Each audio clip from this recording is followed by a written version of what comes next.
Welcome back. I've got 3 stories for you, so let's get right to it. Timestamps in the description box. Story number 1. Opie writes, I really don't know if I'm the a-hole in this case. I apologize for my bad English. My 19 male parents divorced when I was 6. My mom got a boyfriend, Josh, and they started living together when I was 9. He had twin daughters, who were 4 when they moved in. Their mother was not in their lives anymore. My mom took them in as their own. I admit that I was a little jealous because they had a full-time and me only 50% of time. I think my mom loved them more too. I was a quiet kid and spent most of my time in my room when my mom had me. I didn't want any siblings. My mom tried, but to no avail. By the time I was 16, I rarely spent time at my mom's place. And when I went to college, I got an apartment, even though my mom lived in the same city as my college. Mom tragically passed in December. Because Josh and her never got married for some reason, I inherited everything, including her house. I allowed Josh and the kids to still live there. I paid half the bills as he is struggling because of low-paying job. My lease ends in December, and I decided to move into my house after.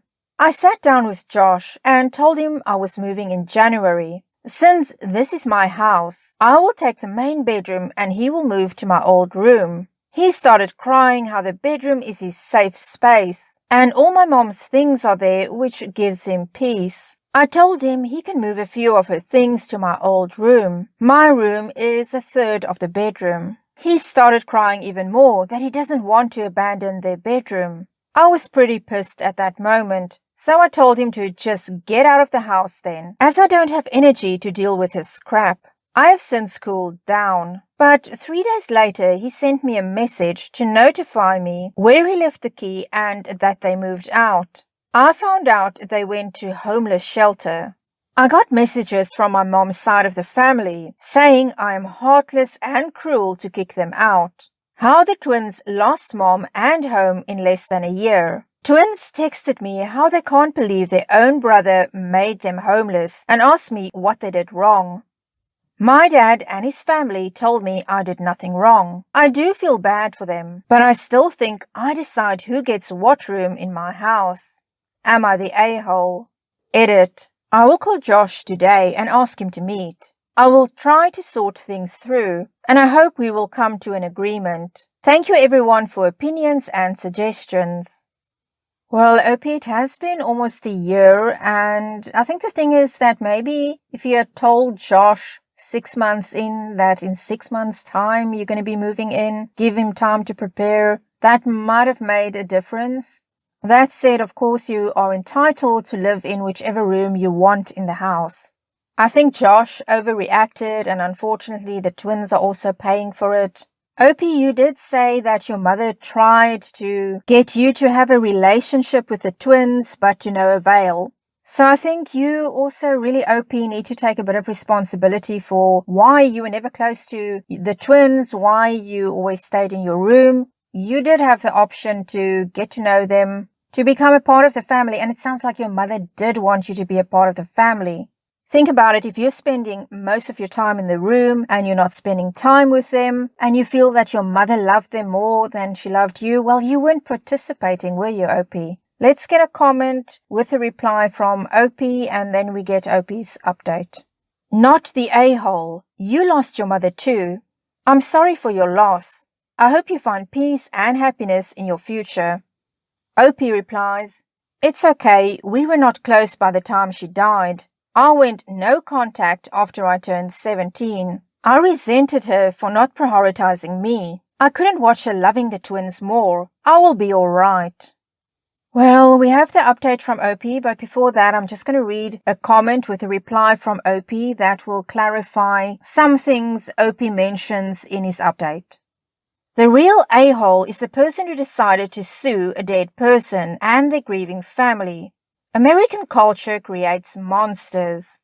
Opie replies, Well, this person ended up in a wheelchair and will depend on others for all his life. He got 50,000 euros from insurance. I'm first to admit that this is like a spit in his face.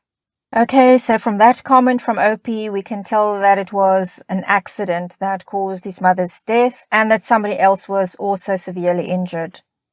Now, OP's update. I want to say thank you for all the advices and support you gave me. I even appreciate the ones that didn't agree with me, as it gave me other points of view I didn't think of. A lot has happened since my first post. We had the first mediation meeting about a lawsuit and we reached an agreement. I will have to pay a fourth of the savings my mom left me, which is a lot less than I thought. I met with Josh a day after my post. It went unexpected. I apologized for my hot-headed response. I told him I didn't really mean it and invited him back home. He told me no. He admitted that it was actually very hard for him to live there. He saw my mom everywhere he looked and it was very hard for him. He took my, quote, kicking them out, unquote, as an opportunity to leave the house without his daughters resenting him. He basically made me a bad man. He apologized for that. He didn't know his daughters called my grandparents and me. When he found out, he confessed to his daughters and to my grandparents what he told me. I don't care either way about my grandparents as we have no relationship. How he found out? My dad talked to him before me. My dad wanted to help him, so he called him. He even got Josh 10 free sessions with his good friend, who is a grief therapist. And it's my dad that convinced him to talk to me. My dad is my hero, and in this case, the real master of puppets. LOL. Josh will move in temporarily to my grandparents. I talked to my dad about the money. I decided to give Josh the rest of my mom's savings. He can buy a nice apartment and still have some left over. Josh was very happy and thanked me over and over again. I did it for the peace of my mind. We probably won't have much of a relationship moving forward. For me, this is a chapter of my life that is closed. I will probably sell the house after my graduation from college. It has no sentimental meaning to me. That's it. I hope there will be no need for any more updates. Let's get one more comment with a reply from Opie. How do you plan to support upkeep on your mother's home if you give away all the money? Giving Josh the entirety of everything left over is a mistake, and he's preying on you as a 19-year-old. Half of the leftover estate, following settlement of the accident, would have been more than generous, and frankly, more than you should give him. He'll come crawling back after the money runs out, demanding a portion of the house sale too, because he's not holding down a job. So what's his plan for supporting his kids? And Opie replies, I have a pretty well-off dad and stepmom. I'm privileged. I have probably painted Josh as a really bad money-grabbing guy, but he is not. He never asked for anything. I suggested he stay in the house, and I decided to give him money. I just want to look people straight in the eyes when I meet them in the streets.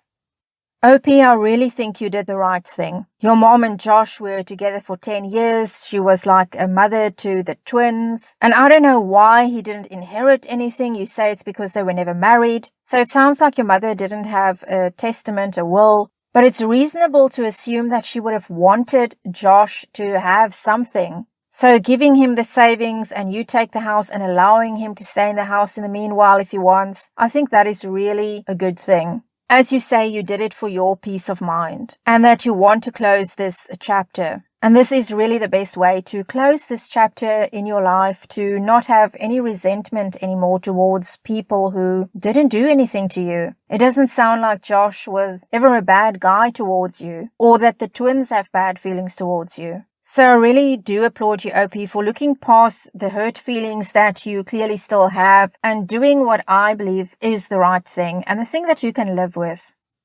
Let's move on to story number 2. Opie writes, I'll try to be concise while mentioning important details. I, 30, dated my ex, Jane, for about 7 years. During that time, I got pretty close to her divorced parents, especially her father, Dan. My dad died when I was young, and Dan played somewhat of a parental role/role model for me, which I really appreciated. I broke up with Jane about 4 months ago because it was clear our futures no longer aligned. A few weeks ago, Dan passed away, which I was and still am very upset about. It turns out that he updated his will about 1 year ago and actually left me about 150k. We were dating at the time. I had no clue he did this. In the will, I wasn't referred to as his daughter's partner. It just named me. He also left money to Jane, her siblings, his own siblings, and some to charity. After his death, this all came out, and I was very surprised that he left me anything, but I was grateful. It's not a ton of money, but it will be enough for a nice down payment on a house and some savings. Since it came out though, Jane and her siblings are absolutely pissed and are demanding I give the money back to them and deny what was left to me. My friend is an attorney who works with inheritances and says I'm absolutely in the clear. He said if it mentioned me as Jane's partner, they might have somewhat of a case. But because it didn't, I'm totally fine. I have some mixed feelings on keeping it, but it will be a huge help to me, so I am leaning towards keeping it. Am I the a-hole if I do? OP, I don't really know if it's a case of a-hole or not the a-hole. It's more what would Dan have wanted. He probably thought you and Jane were going to get married, and because he cared about you so much, he wanted to leave you money. But I've got to be honest with you, I don't think Dan would have kept his testament that way, and that he probably was going to change it at some point. That's what I think. Because it really wouldn't make sense, regardless of how much he cared about you, the fact that you were not going to be in their future anymore. I don't think he would have kept you in the will. I honestly don't. And this is one of those things where it's very important to people to realize that you never know when you're going to pass away. We all think we have lots of time to change things that need to be changed, to update things, and then, well, it doesn't work out that way. But at the end of the day, we don't know what Dan would have wanted. If he really would have wanted you to have that money anyway or not, we'll never know. Let's get some comments. That's a tough one though. First 4 months, I can see him giving space out of respect. If the dad hadn't died, I think it's likely they would have resumed contact after some time. Only OP can best gauge that though. OP replies, his birthday was coming up and I was going to use that as a reason to reach back out. I wanted to let the dust settle because Jane took things extremely poorly for a while. Lots of trying to get me to change my mind and then some unfair accusations after I didn't do so. I had hoped Dan and my relationship would have been able to continue after she started to accept things. But I'll be honest, I wasn't sure if he'd have me back in his life or not. We're going to get to OP's update in a minute. Let's get one more comment with a reply. 150k is a ton of money. So I'm just going to say that if it's, quote, not a ton of money, unquote, to you, maybe consider helping out someone that it would mean something to, as a lasting legacy to a person who was like a father figure to you. Maybe big brothers and sisters? OP replies, I know it's a lot, but I feel like I'm always hearing about 7-figure inheritances on year. So I just wanted to stress that it isn't, quote, living large, unquote, money or quit my job money, but it is a tremendous boost that I'm very grateful for. And someone else says, info. I think the context of the breakup matters here, because if it was friendly and everyone went about their business, and you've continued a relationship with Dan, you're more than in the clear. But if you cheated on or wronged Jane, and then she lost her father, and a big portion of what he worked for on the same year, what a slap in the face to her. And here's the update. Appreciate everyone's feedback.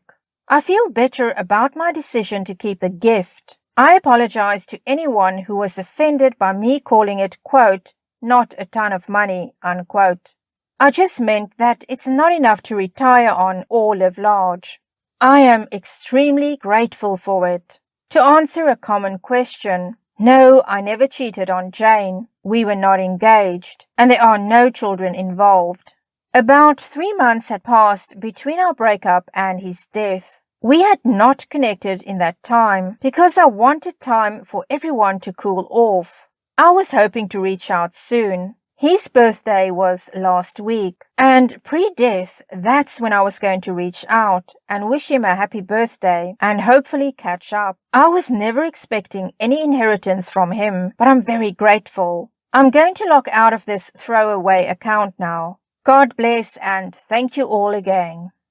Story number 3. Opie writes, I got a weird phone call the other day. Backstory. Earlier this year, my grandmother passed away. She was in a nursing home, so my understanding was that all of her assets were owned by the government. Apparently, she had a little under 20k left to her name. Now, according to her will, that is to be split between my dad and my aunt, and 1/4 each to myself and my brother. My aunt is now trying to guilt trip both myself and my brother into saying that she is entitled to the whole thing. Quote, it's the right thing to do, unquote.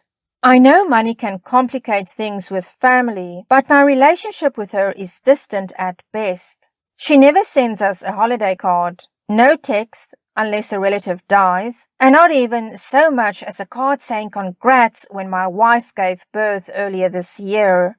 So yeah, it could, quote, ruin, unquote, the relationship, but we don't have much of one to begin with. Am I the a-hole for saying, quote, no, it's my money, unquote? OP, no, I don't think you are the a-hole for keeping that money. Let's get a comment, and the first comment, it's got some good points. Not the a-hole, but check the will. Sometimes, my mom's was like this, if the person to whom the inheritance was left predeceases the person writing the will, the inheritance may not automatically go to their kids/beneficiaries. It's not part of your dad's estate, so he did not inherit it prior to his death. It may or may not be your money. OP replies, yeah, the whole reason for the phone call is because the lawyer for the estate determined that my brother and myself were entitled to split half of it. I had no prior knowledge to it, so I'm assuming this is legitimate. And someone else asks, so you all are arguing over 5k? And OP replies, it's actually less than that, which makes it even more sad. Well, this story seems simple on the face of it, but there were some comments from OP stating that while his grandmother was still alive, she gave money to the father essentially through gifts and buying things for him that he needed. And apparently she didn't do this for the aunt, for her daughter. So OP, we don't know all the ins and outs of this thing. I would say that yes, you are entitled to this money. However, if your aunt was the one that did a lot for your grandmother, maybe even took care of her before she went into an old age home, then maybe there's a bit to consider there. Maybe your aunt spent quite a bit of money even on your grandmother. I don't know the details, only you know that. Or maybe you don't even know. We don't always have all the information in front of us when we get these stories. So it's not always that easy, but if this is just a simple case of grandmother died, grandmother left money to her son and her daughter, but her son unfortunately already passed away, then yes, OP, I do think you and your brother are entitled to that. Well, that's it for this edition. Thank you for allowing me to keep you company once again. Give it a thumbs up, please, if you did enjoy it. Consider subscribing, leave a comment, and I'll see you again next time. Take good care of yourself.